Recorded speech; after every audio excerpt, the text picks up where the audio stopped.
오늘이 어떤 날이신지 여러분 잘 아시죠? 오늘은 6.25 전쟁이 발발한 지 73년, 정확히 만 73년이 되는 날입니다. 그야말로 많은 시간이 흘렀지만 여전히 우리 민족에게는 제거되지 않는 가시와 같은 그런 비극과 아픔의 역사로 남아있죠. 그런데 2월 25일을 우리는 직관적으로 6.25 발발, 6.25가 있었지라고 얘기하는데요. 이제 전후 세대들, 이제 1900년대나 또는 2000년에 태어난 우리 새로운 세대들은 6.25 어떤 날인지 알아? 그러는데 제가 깜짝 놀란 대답을 들었어요. 뭐라고 얘기하냐면 역사적인 날이죠. 우리나라가 2002년도 독일이랑 4강을 했던 날이죠. 2002년 6월 25일 날 우리나라는 독일이랑요 게임을 했어요. 4강전. 그 놀랍게도 그 다음 날 저희 큰아들이 태어났습니다. 큰아들 생일이 내일이에요. 여러분 똑같은 날인데요. 누구에게는 동족 상잔의 비극인 6.25로 기억되어 있고요. 어떤 이에게는 우리나라가 세계 열광들과 똑같이 월드컵이라는 아주 큰 게임에서 4강에 올라간 날로 기억이 돼요. 어떤 날이든 그 날이 기념하는 그 날의 기억은 다를 수가 있죠. 그러나 우리 6.25 동족 상잔의 그 전쟁은 잊으면 안 됩니다. 이것은 다른 어떤 정치적 이념이나 이런 거 다 빼고요. 그날 그 끔찍한 전쟁의 포화 속에서 여러분 얼마나 많은 사람들이 희생당했는지 우리 알아야 되고요. 그리고 이 땅에 다시는 그런 전쟁이 일어나지 않아야 되고요. 또 우리가 그걸 위해서 기도해야 되고 우리가 힘써야 합니다. 6.25 전쟁을 생각하면서 끔찍한 전쟁의 포화 속에서도 지켜주신 하나님의 은혜 또한 감사해야 하고요. 그리고 특별히 나라를 위해 생명 바쳐 싸워주신 선배님들과 그리고 국가 유공자님들 그리고 외국의 참전 용사들의 그 은혜를 우리 잊으면 안 됩니다. 그런 의미에서 이 시간으로 한 1분만 함께 기도할 때 하나님 이 나라의 그 전쟁의 표화 속에서 지켜주신 게 감사. 우리 모든 선배들과 또 우리나라를 위해 그 죽어간 그러나 목숨을 다해 바쳐준 우리 순국 선녀들과 우리 유공자들 그리고 그들을 위해서 우리 잠깐 1분만 기도하는 시간 갖도록 하겠습니다. 함께 기도하겠습니다. 하나님 아버지 은혜 사랑 감사합니다. 아버지 이 나라가 그냥 지켜진 것 아니고요. 이 나라의 평화가 그냥 온 것 아니고요. 우리 주님께서 지켜주셨고 특별히 나라를 위해 생명 바쳐 싸워주신 우리 선배님들과 국가 유공자님들 그리고 참전 용사들의 그 피와 또한 그들의 죽음 그 위에 이 자유가 허락되는 줄 압니다. 주님 이 땅에 그런 전쟁이 다시는 발발하지 않게 도와주시고 하나님 우리를 위해 또 생명 바쳐 싸워주신 그분들을 잊지 않고 감사하는 마음을 우리가 품을 수 있도록 도와주시옵소서. 예수님의 이름으로 기도합니다. 아멘. 여러분 과거를 잊지 않는 민족이 결코 그 과거를 되풀이하지 않습니다. 우리가 그 생각 꼭 기억하시면서 오늘 하루도 그렇게 생각하시면서 지내주셨으면 좋겠습니다. 자, 이제 오늘 본문의 말씀 함께 전하겠습니다. 오늘의 본문의 말씀은 이제 예수님께서 직접 말씀하신 육성 설교입니다. 그래서 이제 신학자들은요, 예수님께서 육성으로 말씀하신 부분만 따로 모아서 큐 자료라고 하면서 이제 공부하고 또 신학을 연구하기도 합니다. 어쨌든 주님께서 직접 육성으로 말씀하신 그 육성 말씀 중에 예수님과 그리고 그리스도인, 예수님과 이스라엘 백성들을 향해 이 관계에 대해서 비유하신 여러 가지 비유 중에 오늘 주님께서 당신을 목자로 그리고 이스라엘 백성들과 주를 믿는 우리를 양으로 비유하신 그런 육성 설교, 비유 설교를 우리는 듣게 됩니다. 예수님께서는 말씀을 통해 여러 가지 비유를 드셨지만 오늘 본문의 말씀인 목자와 양의 비유는 하나님과 주를 믿는 우리 그리스도인에 대한 관계를 가장 잘 설명하고 있는 아름다운 비유 중에 백미라고 할 수 있습니다. 그리고 당시 예수님의 말씀을 듣고 있던 청자였던 이스라엘의 문화권 하에서는 이 양과 목자의 비유는 당시 이스라엘 백성들에게는 가장 실감나게 주님과 이스라엘 백성의 관계를 설명해 주는 비유였죠. 여러분 그림 하나 볼까요? 여러분 뭐가 보이십니까? 양이 보이시죠? 그 양이 어디에서 먹고 있어요? 저기 어디입니까 도대체? 광야죠. 저 요르단과 이스라엘에 가면 보게 되는 그런 풍경입니다. 다음 사진 보여주실래요? 자, 이거는 아직도 유대 광야의 베두인들이 양을 치는 겁니다. 우리가 있고요, 양이 그 우리 안으로 들어가고 있어요. 여러분, 이런 모습을 우리 주위에서 쉽게 볼 수 있나요? 우리 주위에서는 이런 모습을 쉽게 볼 수 없습니다. 양 보려면 어디 가셔야 돼요? 대관령, 대관령 양떼 목장. 전 동물원이라고 그럴 줄 알았는데 어쨌든 대관령 양떼 목자와 목장, 그리고 동물원 가면 양을 볼 수 있습니다. 그런데 우리 주변에서 흔히 볼 수는 없어요. 그런데 유대 광야에서는 이런 것들을 정말 흔히 볼 수 있었거든요. 그래서 예수님께서는 이 양과 목자와 양의 비유를 통해서 예수님의 관계를 실감나게 이스라엘 백성들에게 그렇게 전할 수 있었던 거예요.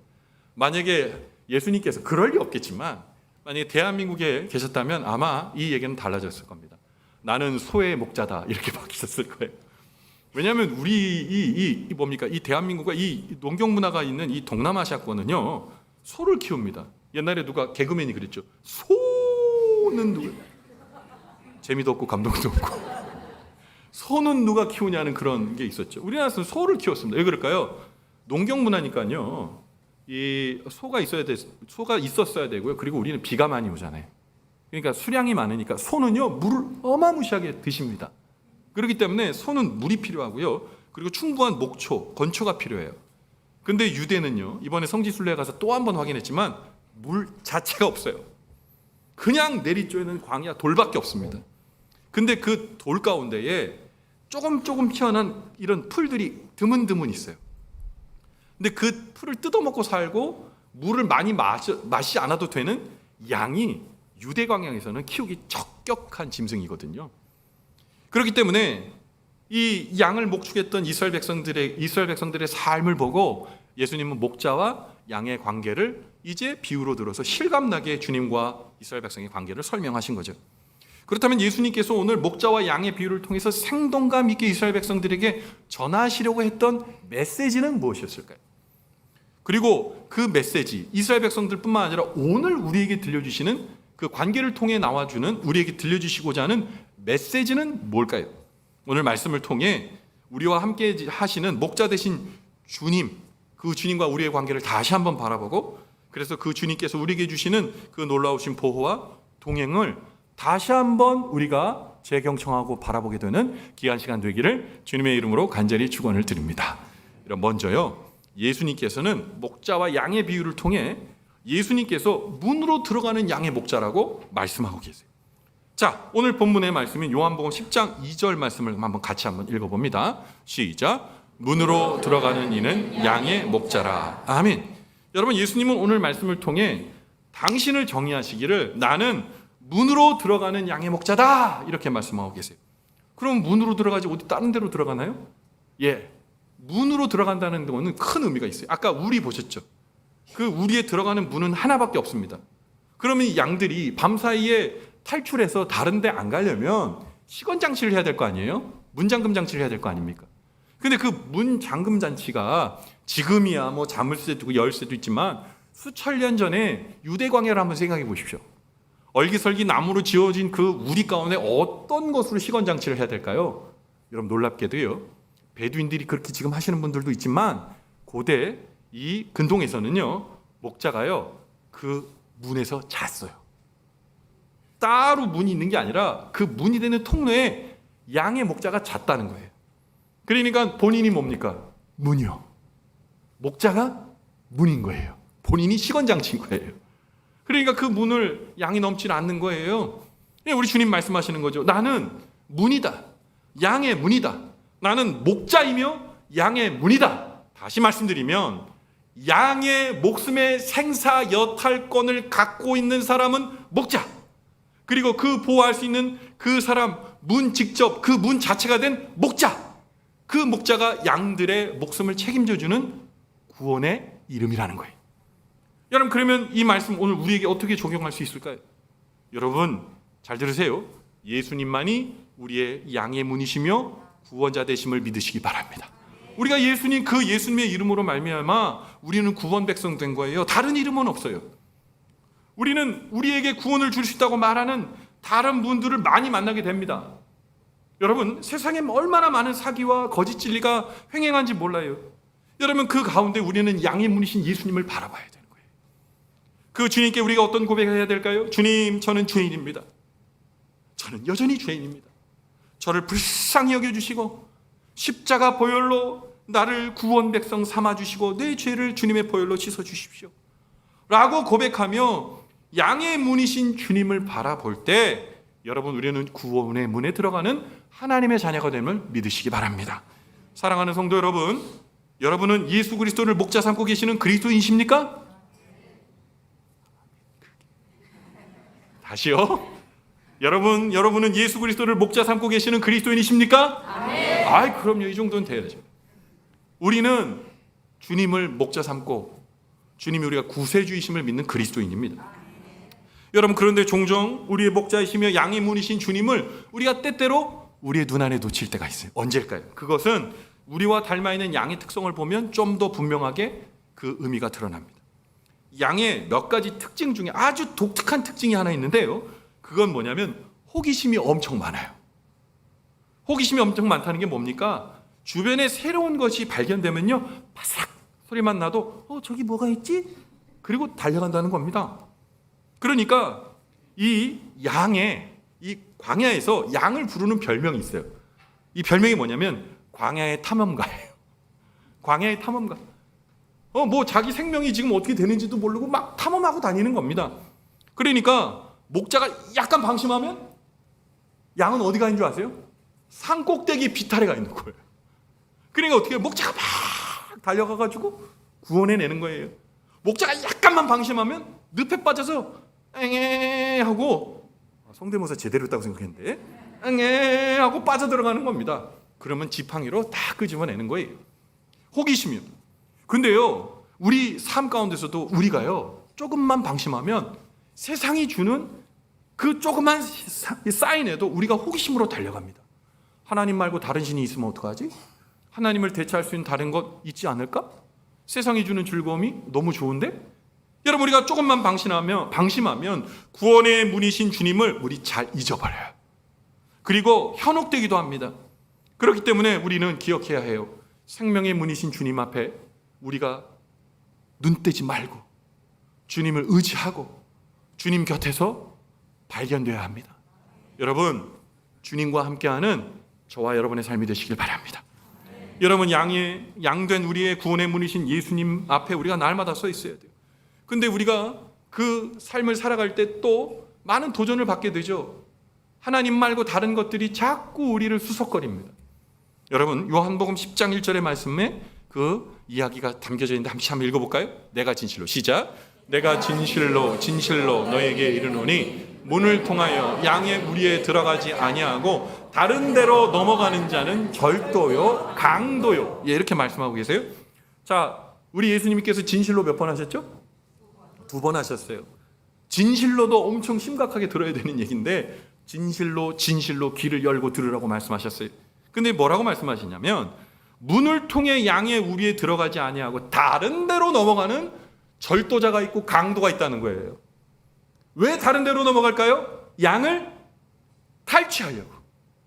양을 탈취해서 자기의 목적을 이루려고 다른 문으로 넘어가는 거예요. 여러분, 이게 뭡니까? 이 존재, 절도의 강도인 존재 무엇입니까? 바로 이단들이고 그리고 세상의 쾌락과 재미입니다. 특별히 여러분, 이단은 강도 중에 강도고 절도 중에 절도자입니다. 여러분, 다른 복음을 전하는 이단 많은데요, 세상에 현대종교에서 나오는 이제 이단 도감이라는 게 있어요. 그 보면 우리나라의 이단들을 다 상세하게 표현해 놨습니다. 누가 교주고 몇 명이 신봉하고 어떤 교리를 갖고 있고. 근데 기가 막힌 거는요, 자기가 교주인데 그 사람을 따르는 사람이 아무도 없어요. 자기 홀로 종교를 창시하고 홀로 믿어요. 여러분, 그런 사람도 얼마나 될까요? 수백 명 됩니다. 우리나라에 예수님이 몇 명 있을 것 같아요? 예수님 20명도 넘어요. 근데 웃긴 게 뭔지 아세요? 예수님 죽으면 또 생겨. 우리나라 세례요한 몇 명일까요? 10명도 넘어요. 엘리야는요? 엘리야도 많아요. 그 다 이단입니다. 그런데 최근에 드러난 이단 중에 여러분, 만민중앙교회 하면 누구 떠오르십니까? 이재록 떠오르시죠? 목사라고 하시면 안 돼요. 이재록 씨입니다. 이재록 씨가 계신데 그 이재록 씨가 만민중앙교회를 만들었잖아요. 그런데 지금 그 만민중앙교회를 이끄는 사람은 이수진이라는 목사, 여자 목사라고 얘기하는 사람이 있고요. 그 바로 위에 쌍둥이 처자 2명이 있어요. 목사라고 얘기 안 할게요. 쌍둥이가 있는데 이 쌍둥이가요 교회를 만들었습니다. 만민중앙교회에 있는 사람들을 데리고 가가지고 여러분 교회를 만들었습니다.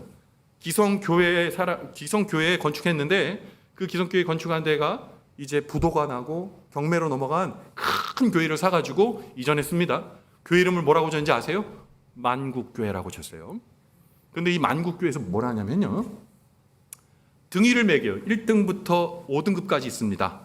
헌금, 충성도 다 해서 등급을 매깁니다. 그래서 맨 위에 있는 최고 등급을 뭐라고 그러냐? 주의 영이라고 해요. 주의 영. 그게 최고 등급이에요. 무조건 천국 가요. 그런데 이 등급별로 상품을 줍니다. 그런데 상품이 뭐냐면 여러분 머리띠 아시죠? 리본 머리띠. 이 리본 머리띠를 상품으로 수여합니다. 근데 그 리본 머리띠를 언제 할까요? 예배할 때. 분홍색 양복에 머리띠 말도 안 되는 망청한 거 끼고 있어요. 그리고 말씀 잘 듣고 쪽쪽 빨아먹으라고 여러분 애기들 입에다 뭐 채워주죠? 쪽쪽 있죠? 쪽쪽이 물고 예배합니다. 네, 오메 진짜? 여러분 행복하겠죠? 절대 아니죠. 그거 보면 진짜 우스꽝스럽습니다. 그리고 잘하는 사람들을 따로 불러가지고요, 목양실이라고 얘기하는 복도에 세웁니다. 그리고 신비로운 과자라고 해서 던져줘요. 그러면요, 던져지면 먹어야 돼요. 한 분이 주일날 아버지 장례를 당한 거예요. 그래서 내려가서 장례를 마치고 주일날 월요일날 올라온 거예요. 자기를 목사로 자처하는 이 여자가요, 전화해서 뭐라 하는 줄 아세요? 쌍욕을 하면서 뭐라고 하냐? 이 날이 네 날이야. 주일이 네 날이야. 그러면 네 날이니? 묻고 싶더라고. 주일 도둑질 했다는 거예요. 여러분 1년에 헌금을 이 사람들이 130번을 합니다. 주일은 당연히 하고요, 금요일도 하고요, 자기들 생일날도 하고요, 이재록 생일날도 하고요, 일가 친척 생일 다 하고요, 특별한 무슨 날도 다 합니다. 무슨 이슬이 보였다, 교회에서 이슬이 보였다, 이슬 기념 뭐 해가지고 헌금을 130번 합니다. 그런데 어떤 할머니가요 여기에 깊이 빠지신 거예요. 기초생활수급자예요. 근데 자기에게 돌아온 헌금을 하려고요, 이 할머니가요 70의 중반의 고령이신데 쓰리잡을 뛰세요. 헌금하려고 하루에 몇 시간 자지도 못하고 그 일을 합니다. 근데 너무 안타까운 게 뭔지 아세요? 더 드리고 싶은데 드릴 수가 없어서 난감하다는 거예요. 자, 그러면 이 두 쌍둥이는 어디서 살까요? 용산에요 주상복합 아파트 타워 팰리스 월세 1,600만 원. 말이 됩니까? 기본적 삶이 영위가 안 되게 만들어 놓고 천국을 줄 수 있다고 거짓말하는 거예요. 어느 문으로 들어간 겁니까? 이 인간들은 도대체 어느 문으로 들어간 겁니까? 절도예요. 강도예요. 여러분, 우리가 그런데 만심하시면 안 됩니다. 절도와 강도는 호시탐탐 뭐를 노려요? 기회를 노려요. 우리를 노립니다. 아이고 세상이 얼마나 바보 같길래 그런 이단에 빠져. 잘 빠져요. 이단은 탁월한 논리와 정연한 이성으로 여러분 우리를 노리고 있어요. 잘 들으세요. 우리의 구원의 문은 누구밖에 없다? 예수 그리스도. 양의 문이 되신 분은 누구밖에 없다? 예수 그리스도밖에 없는 거예요. 이단이 우리를 그렇게 노려요. 그리고 세상의 재미와 쾌락이 우리를 주님의 은혜 가운데 가는 것을 방해하게 되는 것이죠.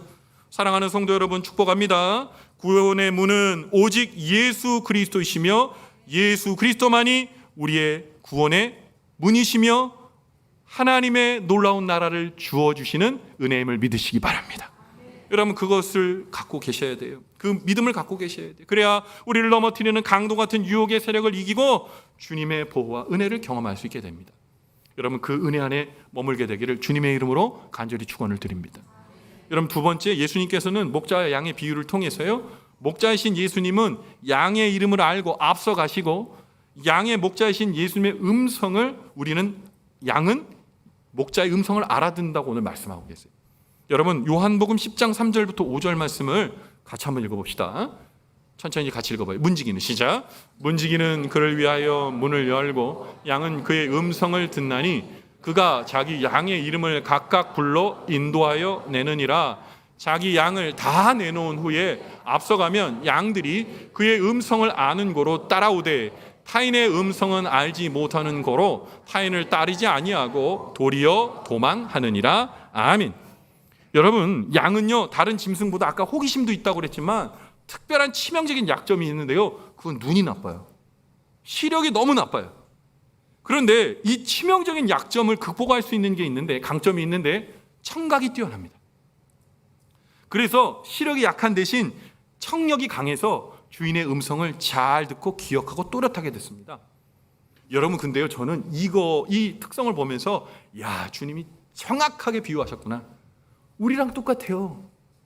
여러분, 오늘 아침에 나오실 때 주님 얼굴 보고 다녀오겠습니다 하시고 오신 분 손 한번 들어보세요.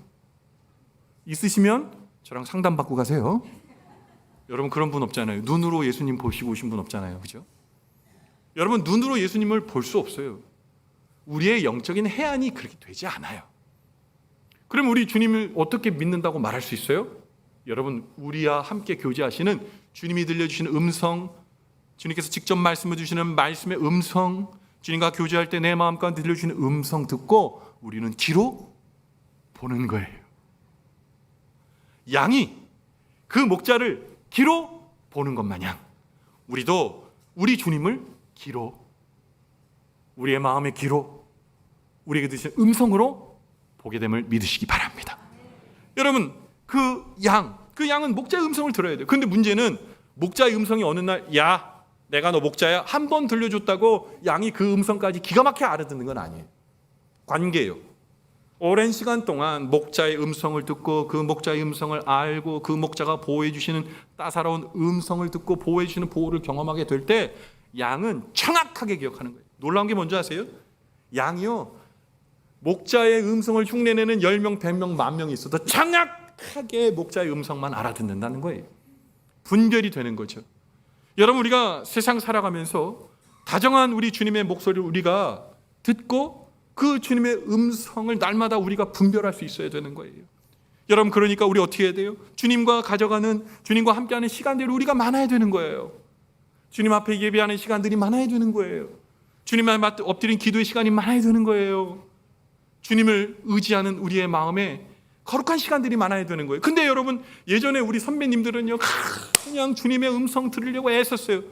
여러분, 예전에 아세요? 제가 어렸을 때 정말 깜짝 놀랐던 게 추석 명절인데 엄마가 기도원을 데리고 가는 거예요. 이건 무슨 일인 거예요 도대체? 기도원을 데려갔는데 제가 눈을 보고 의심했다니까요.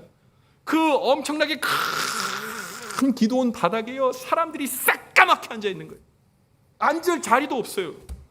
2박 3일 동안 거기서 집회가 진행되는데 한 사람도 자리 뜨지 아니하고 계속 사람들이 오는 거예요. 은혜의 시대였잖아요. 하나님께 묻고 하나님께 은혜를 받으려고 애쓰는 사람으로 정말 저는 어린 아이였지만 정말 기도원 뚜껑이 빡 하고 열리고 사람들이 들려 올라가고 그런 마음이 들었어요. 왜 그럴까요? 전심으로 하나님 찾았거든요. 전심으로 하나님 의지했거든요. 전심으로 하나님 바라봤거든요. 그러니 어찌 주님께서 그 세대를 축복하지 않으실 수 있었겠습니까? 근데 우리는 지금 너무 냉각돼 있어요. 여러분, 한 주만의 말씀으로 여러분 사실 수 없어요. 삶의 자리에서 여러분 주님을 알아가고 주님의 음성을 듣는 일들을 여러분 하셔야 돼요.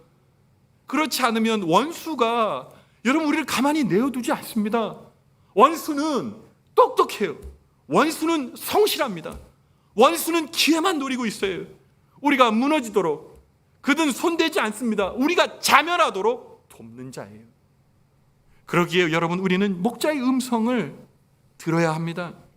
여러분, 또 하나 오늘 주님께서 말씀하시는 그 말씀 중에 정말 너무 감사한 게 있어요. 그 말씀이 뭐냐? 그가 자기의 양의 이름을 각각 불러 인도하여 내느니라. 각각이요. 망원제일교회 성도 여러분이 아니라 성인아, 내가 너를 안다. 내가 너를 알고 너를 붙들어 줄 것이다. 주님께서 우리 각자의 이름을 다 알고 계신다는 거예요. 놀랍지 않으십니까? 우리의 인생의 이름을 안다는 건 뭘까요? 우리의 인생의 한복판에 있는 아픔과 문제를 주님께서 아시고 공감하신다는 거예요. 나의 인생의 모든 삶의 중심의 깊이를 아시고 공감하시며 나의 나면서 여태까지 온 모든 상황과 인생을 이해하시고 지금 내가 뭐 때문에 울고 있는지도 정확하게 하신다는 거예요. 머리털까지 세심받으신 하나님이시거든요. 여러분, 주님은 우리의 이름을 아세요. 그리고 또 하나 감격적인 게 뭡니까? 주님께서 오늘 말씀하실 때 이렇게 말씀하십니다. 자기 양을 다 내놓은 후에 앞서가며 이렇게 얘기합니다. 주님이 어떻게 하신다고요? 앞서가신다는 거예요. 고대근동의 양들은요, 목자만 졸졸졸졸졸졸 따라가는 거예요. 앞서가는 양, 앞서가신 목자를 졸졸졸졸 따라갑니다. 여러분, 근데 우리가 세트로 이야기되는 짐승이 있죠. 양과 염소. 염소는 달라요. 염소는 목자를 절대 안 따라갑니다. 지가 앞서갑니다. 염소는요, 지가 앞서가요. 목자보다 앞에 섭니다. 염소는 뭐 하는 줄 아세요? 자기가 판단하는 거예요. 어디에 좋은 그 풀이 있는지 지가 판단하고 앞서갑니다. 자, 그런데 대부분 많은 염소의 최후가 뭘까요? 베두인들 유대의 목자들이 가끔 목격하는 그 목격담이 뭐냐면 절벽에서 염소가 떨어지는 장면을 많이 본다는 거예요. 풀 따라가다가요, 앞도 안 보고 가다가 절벽에서 떨어지는 겁니다. 그래서 절벽 밑에 짐승의 뼈들이 수북한 게 있는데 그 뼈는 대부분 양일까요? 염소일까요? 염소요. 목자 제끼고 앞서간 염소는요, 죽음을 맞이하는 경우가 많다는 거예요. 여러분, 우리 양 같은 염소입니까? 양 같은 양입니까? 어렵죠? 여러분, 우리 하나님의 양인 줄 믿으시기 바랍니다. 여러분, 염소는 따라가지 않아요. 그러나 하나님의 양은 주님을 졸졸졸졸 따라갑니다. 목자가 인도하는 대로 갑니다. 그가 나를 푸른 초장과 쉴만한 물가로 인도하신 것을 믿고 주님 따라갑니다. 사망의 음침한 골짜기라도 무서워하지 않고 주님께서 나와 함께 하신다고 믿는 양, 하나님의 사람은 주님이 함께 계시니 어떤 상황 가운데서도 안심되어 감사하는 거예요. 여러분, 그 은혜가 우리의 은혜가 되기를 간절히 바랍니다. 사랑하는 성도 여러분, 오늘 주님께서는 우리를 양으로 품으시기를 원해요. 우리 주님은 선하신 목자거든요. 선하신 목자가 뭐라는 거? 선하다는 게 뭘까요? 책임진다는 거예요. 거짓말하지 않는다는 거예요. 끝까지 함께 하겠다는 거예요. 그 선하신 목자가 우리 주님이시니 나는 주님이 나의 목자이십니다. 믿음의 고백, 우리의 고백, 나의 고백 되기를 주님의 이름으로 간절히 축원을 드립니다. 아멘.